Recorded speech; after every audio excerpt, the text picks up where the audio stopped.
Chinese बहू हमारी याद तो है ना आपको? भूले तो नहीं ना? हाँ भाई, थोड़ी देर में ही सही, लेकिन चाइनीज बहू की कहानी आ ही गई। क्या हो रहा है ये देश में? चाइना ने तो आतंकी मचा रखा है। अरे क्या हो गया? क्यों चाइना को कोसता रहता है? भूल मत, तेरी ससुराल चाइना की ही है। हाँ माँ, पर ये देखना, लड़ाई झगड़े, ये बीमारी, ऊपर से ये देश कितना चालाक है, अंदर न जाने क्या क्या करता है। ऊपर से चाइना में दोबारा लॉकडाउन लग गया है। माची, अब क्या किया जाए?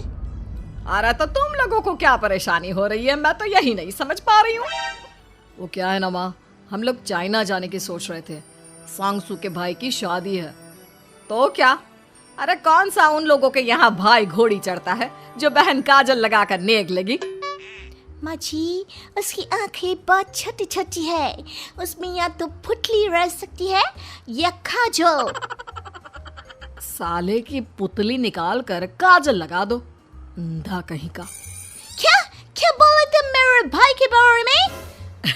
अरे नहीं नहीं बहू, वो तो बोल रहा था कि तुझे नेक मिल जाएगा। हैं, बहन है ना तू उसकी। नहीं नहीं माँ जी, मैं सब समझती, ये मेरे भाई का मजाक बनाते रहते।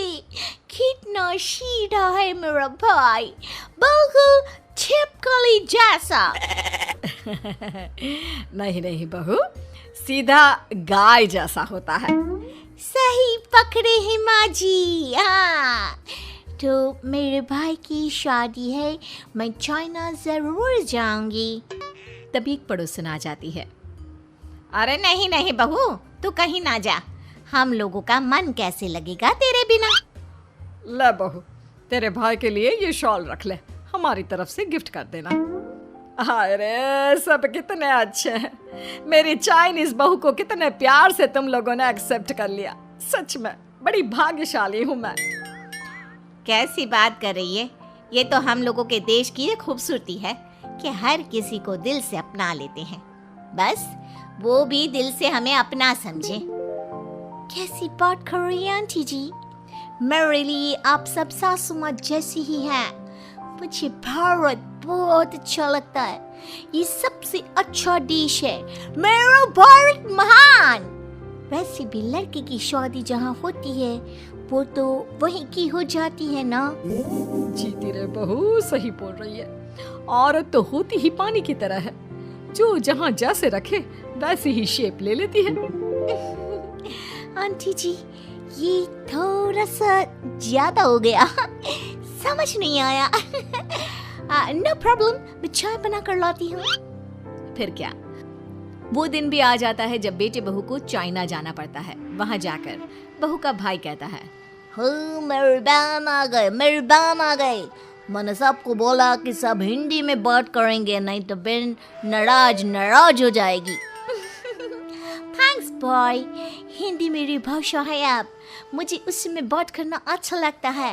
आपने जीजा जी से मिलो। ओ बहन, तुम अंदर चलो। सभी बहू को अंदर लेकर चले जाते हैं, लेकिन सांगसू का पति, वो तो बेचारा चाइना के ससुराल के आंगन में अकेला खड़ा रहता है। काफी देर तक जब कोई उसे नहीं पूछता तो वो माँ को घर पर फोन करता है। हाँ बेटा, पहुँच गए ना कुशल मंगल? हाँ माँ, लेकिन सांगसू पता नहीं कहाँ है। वो तो अंदर गई है, तब से बाहर आई ही नहीं। अरे कैसी बात कर रहा है? तो तू अंदर चला जा, तू बाहर क्यों है?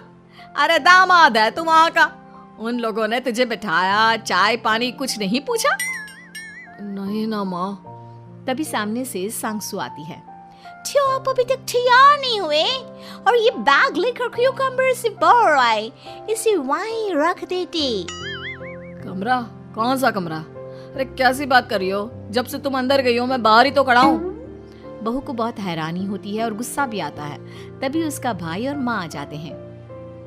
और सांगसू, अंदर खाना लग गया है। पहले ये बताओ कि मेरे पति को किसी ने खाना या पानी क्यों नहीं पूछा? वो भारत से ससुराल पहली बार आया है, वो भी मेरे कहने पर। उनकी इज्जत क्यों नहीं की? देख बेटी, तूने जबरदस्ती जिद में शादी की थी तो हम लोगों ने कर दी, लेकिन अब तुम ये सोचो पूरी चाइना में मैं इस इंडियन को अपना दामाद बताऊं? So sorry. हाँ संगसू, और तुम भी चुप रहना, नहीं तो वो लोग मेरी शादी तोड़ देंगे। ओह, ऐसी बात है। कोई बात नहीं, मैं बाहर होटल में रह लेता हूँ, तुम वही करो जो ये लोग चाहते हैं। कैसी बात कर रहे हो? शादी के बाद पति जैसा भी हो, जो भी हो, पति होता है। वैसे भी तुम्हारे पूरे परिवार ने, सबने बिना सोचे मेरा साथ दिया, मुझे एक्सेप्ट किया, प्यार किया। मैं अपने देश में आपको अकेला कैसे छोड़ सकती हूँ? ये हिंदी फिल्म का ड्रामा बंद करो, मैं अभी अब बर्दाश्त नहीं करूँगी। चुपचाप अंदर चलो, नहीं तो ये शादी वादी यहीं खत्म करके इसे अकेले ही इंडिया जाना पड़ेगा। कैसी बात कर रही हो माँ, ये मेरे पति हैं। है नहीं था, हम लोगों ने यहाँ वकील को बुला लिया है, जिसके बाद अब तेरा तलाक करा के हम यहाँ के चाइनीज लड़के से तेरी शादी करा देंगे। अरे कैसी बात कर रहे हो? हम तो यहाँ तुम्हारी शादी के लिए आए थे। नहीं नहीं, मैं सांगसू के बिना नहीं रह सकता हूँ। हाई वोल्टेज ड्रामा होने के बाद से ही सारा माहौल खराब हो जाता है कि तभी एक लड़की आती है।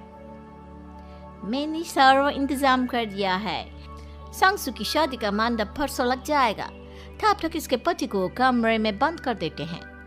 सभी सांगसू के पति का हाथ बांधकर उसे कमरे में बंद कर देते हैं। ये क्या कानूनी है? आप लोग मेरे पति के साथ ऐसा नहीं कर सकते हैं। मैं किसी से शादी नहीं करूंगी, ये साफ बात है। पहले मैं अपनी शादी करूं, फिर तेरी भी शादी करवा दूंगा।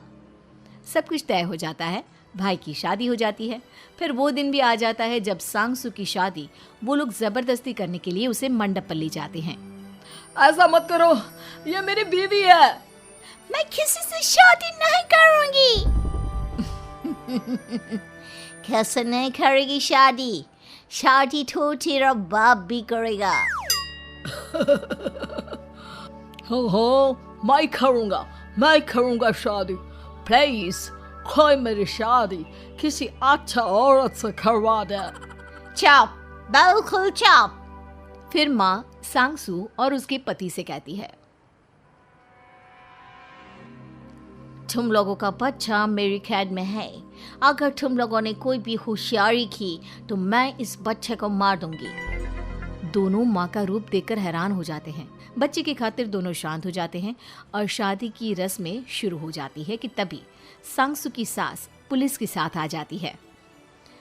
माँ, सरसू माँ आ गई, मेरी माँ आ गई। माँ प्लीज हम लोगों को बचाकर वापस ले चलो। पुलिस सभी को गिरफ्तार कर लेती है। बेटी के बच्चे को मारने की धमकी तो कोई चुड़ैल ही दे सकती है। अरे तो ये चुड़ैल ही तो है। ये सही बोल रहे हैं, ये औरत किसी चुड़ैल से कम नहीं है। तभी उन लोगों का बच्चा भी आकर सांगसू के गले लग जाता है। माँ, तू सही समय पर आ गई, लेकिन तुझे कैसे पता चला कि यहाँ ये सब हो रहा है? बेटा, ये चाइनीज लोग ना होते ही धोखेबाज हैं। इन लोगों पर मुझे भरोसा नहीं था, इसलिए मैंने तेरे फोन को हमेशा के लिए मेरे फोन से अटैच कर दिया था, जिससे तेरे आसपास होने वाली सारी बात मैं सुनती रहूं। उस दिन भी मेरी तेरी बात हो रही थी तो तेरा फोन ऑन था, मैं सब समझ गई थी। मुझे माफ कर दो। नहीं, बिल्कुल नहीं। चलिए माँ जी, इंडिया